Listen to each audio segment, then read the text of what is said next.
Bonjour à tous, on se retrouve pour une nouvelle position de milieu de partie, de combinaison, plus ou moins, avec les blancs au trait.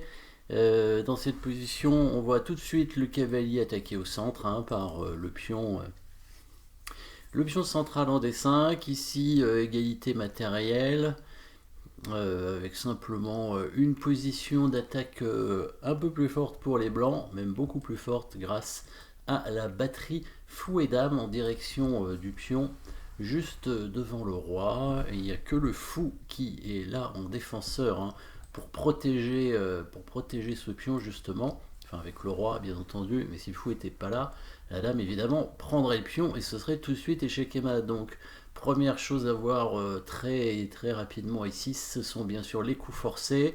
Bon, dame prend pion n'est pas bon puisqu'il y a le fou qui reprend. Par contre, l'autre échec disponible dans la position, c'est bien le coup de cavalier, ici en F6, qui donnerait échec. Sur quoi les noirs prendraient probablement le cavalier. Alors s'ils prennent pas, évidemment, on va simplement gagner une qualité, c'est-à-dire si le roi bouge ici, ben, on va prendre la tour, probablement. On pourrait prendre le pion central, mais évidemment ce serait quand même mieux de prendre la tour. Il pourrait reprendre le cavalier, mais on obtiendrait un avantage matériel, sachant qu'on aura toujours la pression sur ce pion ici.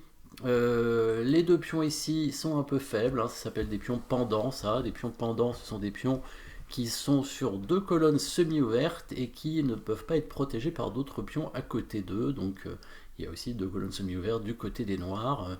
Donc ce sont des pions faibles malgré tout. Il y a, si on compte bien, il y a un troisième îlot de pion même ici, avec un pion isolé, donc des faiblesses de pions chez les noirs, alors que les blancs ont leurs pions bien en liaison, bien liés, avec deux beaux îlots.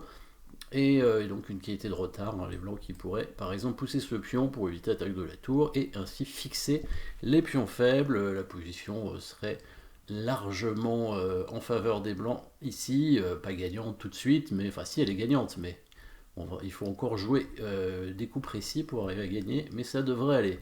Donc, le meilleur coup, enfin le coup à regarder en priorité, et c'est évidemment la prise du cavalier, voir ce qui se passe avec la dame qui reprend évidemment la menace de mat ici avec la dame en batterie.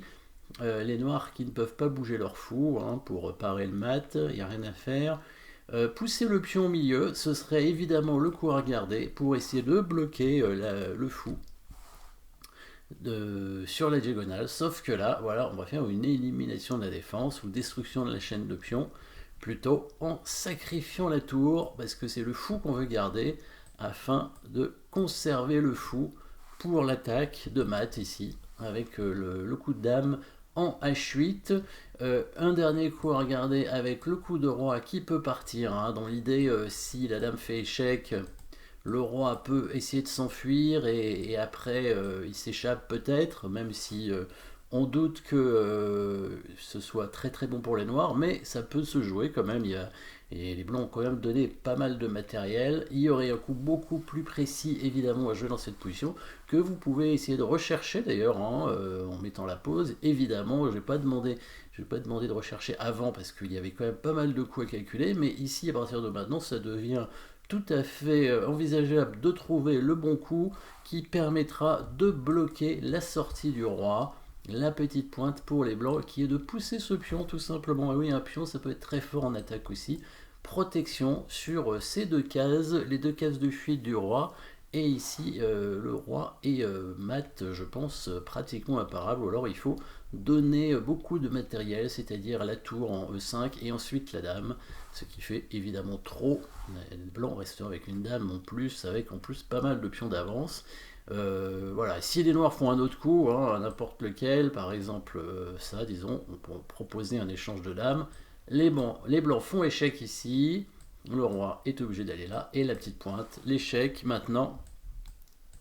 Le pion qui contrôle les deux cases du roi, le fou ici, et si le fou couvre, évidemment c'est mat.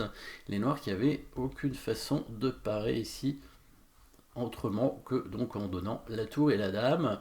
Alors si on veut chercher la petite bête pour les noirs, évidemment, donc le coup des 4 le coup tour prend pion ici extrêmement puissant, hein, parce que si la tour est prise, on a vu que c'était gagnant, et en plus la tour menace de coulisser, hein, devant le roi noir, hein, le fameux passage en équerre, hein, devant les pions, et ça ouvrirait de toute façon la diagonale, hein, du fou et de la dame, donc la fameuse batterie, pour en faire le mat ici. Donc au lieu de ce coup de pion, on va tenter avec le roi de s'enfuir en se mettant en H7 ici. Et là, la meilleure solution, alors cette fois G4 va pas suffire, hein, parce que sur G4, maintenant les noirs peuvent pousser le pion, et là sur le coup de tour prend pion, les noirs sont pas obligés de prendre la tour, hein. Ici ils vont probablement mettre leur dame au milieu ou mettre leur fou comme ça. Voilà, et là la partie continue. Alors là les blancs pourront récupérer une pièce quand même, donc je sais pas si fou G7 serait le meilleur coup exactement, mais il y aurait d'autres coups, hein. Par exemple fou E7, il y aurait peut-être tour E5, il y a pas mal de coups, hein. Là, c'est pas un coup forcé, donc on va pas, on va chercher plus des coups forcés maintenant ici, avec directement l'échec de la dame en H8. Alors maintenant, c'est bon parce que on n'a pas donné la tour, hein. Là, on a donné que un cavalier pour l'instant, et contre un pion, c'est tout, hein. On a 6 pions, elle en a 5. Donc le roi s'enfuit, il tente de s'enfuir. Alors on a un petit peu de matériel en moins, mais avec ce roi qui s'enfuit, hein, on va arriver à la rattraper, et on va faire un bon coup levier ici pour ouvrir des lignes pour les tours. Voilà, le fameux coup levier E4 échec ici, qui permet donc d'ouvrir la colonne d'une tour. Il faudrait essayer de ramener cette tour-ci. Si jamais le pion noir prend, ça ouvrirait l'autre tour ici, et donc là ça permettrait un mat assez rapide avec la dame qui viendrait en H7. Si le roi vient en E6, il y aurait directement mat avec dame prend E4, parce que s'il fait le seul coup dame E5, évidemment on prend la dame et on mat. Et s'il va donc de l'autre côté avec le roi, c'est-à-dire par exemple en G5, à nouveau, on refait le coup de pion, hein, F4 ici pour tenter d'ouvrir la tour si jamais il prend en passant, hein, la prise en passant qui est à peu près obligatoire dans cette position, sinon il va se faire mater très vite. Donc pion prend F3, la dame qui fait échec en G8, et quand le roi revient, voilà, la tour peut prendre cette fois, et il va y avoir un mat rapide avec la dame ici. Donc sur le coup de pion, on revient au coup de pion qui fait échec en E4. Où est-il ce coup de pion?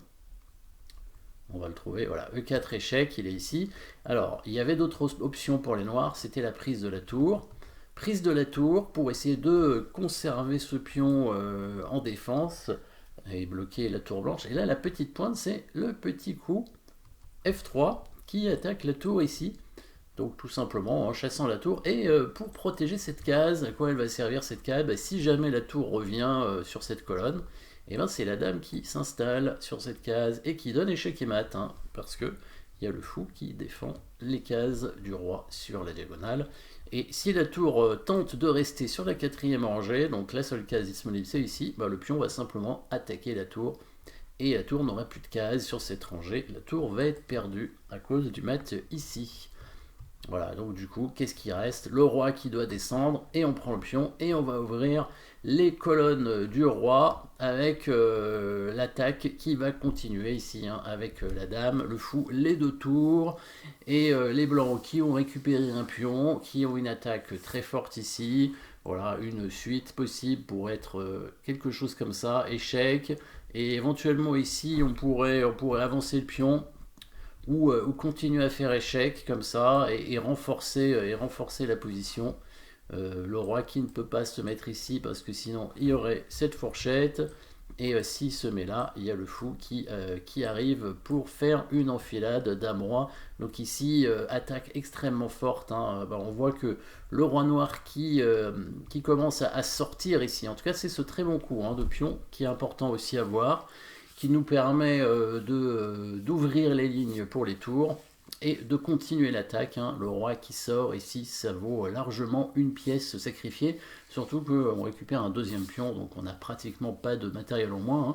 Sachant que deux pions, c'est une pièce c'est équivalent à 3 points, deux pions, chaque pion c'est un point, donc c'est comme si on avait donné un pion, ce qui est pas beaucoup. En plus, on a une attaque très forte avec dame, tour et fou. Voilà, petit coup donc pour revenir à la position de départ, petit coup de cavalier qui permet d'ouvrir complètement le jeu pour attaquer le roi noir. Une jolie combinaison ici de la part des blancs. Merci d'avoir suivi cette position et à très bientôt.